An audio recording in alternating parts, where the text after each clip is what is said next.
শেষ নাতা যে কালিমা আমরা পড়েছিলাম রূহ জগতে লা ইলাহা ইল্লাল্লাহু মুহাম্মাদুর রাসূলুল্লাহ, পরে যে ঈমান এনেছিলাম যে আল্লাহ ছাড়া আর কোনো মাবুদ নেই, হযরত মুহাম্মদ মুস্তাফা সাল্লাল্লাহু আলাইহি সাল্লাম আল্লাহ তাআলার রাসূল, এই কথা যে আল্লাহ তাআলার কাছে আমরা এই কালিমা পড়ে ওয়াদাবদ্ধ করে এসেছিলাম রূহ জগৎ থেকে, এই কালিমা পড়ে রূহ জগৎ থেকে ওয়াদাবদ্ধ করে এসেছিলাম, এসে দুনিয়াতে এসে আমরা এই কালিমার কথা ভুলে গিয়েছি। কিভাবে?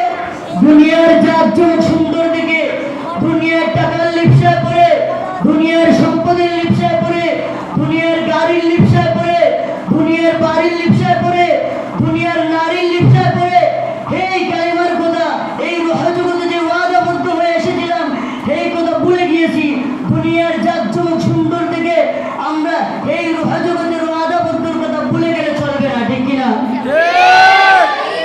আমরা সব সময় এই কালিমা আমাদের ভিতরে লালন করতে হবে, ঠিক কিনা? সর্ব অবস্থায় এই কালিমা পরে পরে ঈমানের সাথে থাকতে হবে, ঠিক কিনা? আমাদের দাইমি ফরজের মধ্যে আছে সর্ব অবস্থায় কালিমা পড়ে ঈমানের সাথে থাকা। সুবহানাল্লাহ। দ্বিতীয়ত আছে কি, আপনি আপনার অধীনের যারা আছে মা বোন ভাগ্নিয়াদেরকে পর্দায় রাখে, এটা পুরুষদের ফরজ। কি এটা? ফরজ। এবং আরেকটা ফরজ আছে আল্লাহ তাআলার পক্ষ থেকে আমাদের উপর, নাভি থেকে নিয়ে টাকনুর উপর পর্যন্ত ঢাকিয়ে রাখে, এটাও পুরুষের জন্য কি সেম মহিলাদেরও আছে। এবং পাঁচটা ফরজ। এক নম্বরে তারাও ঈমানের সাথে কালেমা পড়বে, কালেমা পড়ে পড়ে সর্ব অবস্থায় ঈমানের হালতে থাকবে। সর্ব অবস্থায় কি হালতে থাকবে? ঈমানের হালতে থাকবে। দুই নম্বরে পর্দায় থাকতে হবে, এটা আল্লাহ তাআলার পক্ষ থেকে বিধান, ফরজ। কি করতে হবে?